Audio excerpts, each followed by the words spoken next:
అమ్మా భగవాన్ల దైవీక చైతన్యం మీ లోపల ప్రవేశించి మిమ్మల్ని నడిపిస్తాము. మీ తల్లిదండ్రుల్ని వారి స్థితిగతుల్ని కూడా స్వీకరించాలి, ప్రేమించాలి. ఎన్ని కష్టాల్లో ఉన్నా మిమ్మల్ని ఎంతో ప్రేమగా కనీ పెంచుకున్నారు వారు.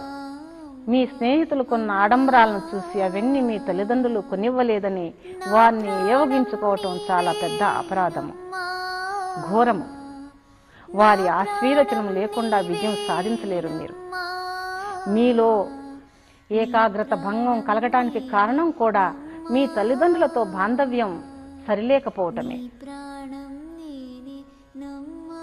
వారి పట్ల ప్రేమ అనురాగం లేకపోవటమే.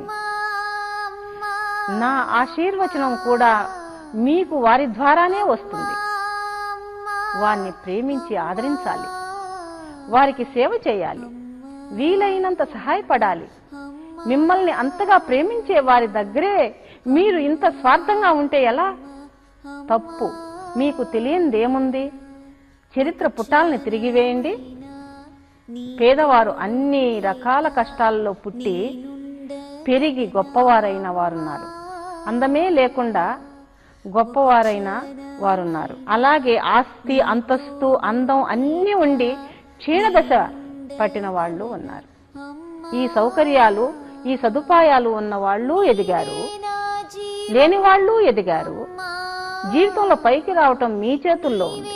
అలాగే నీచానికి దిగజారడానికి ఏ కారణమూ సరిపోదు.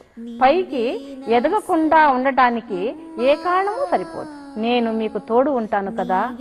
మీకు కలిగిన ఈ జీవితానికి కృతజ్ఞతలు తెలుపుకుంటూ ముందుకు కదలండి. మీలో మంచితనం అదే పుడుతుంది. తెలివితేటలు పెరుగుతాయి. దేశానికి, ప్రపంచానికి మేలు చేసిన వారవుతారు. దీక్ష తీసుకోండి, ప్రార్థన చేయండి. నేను విముక్తిని ఇస్తాను.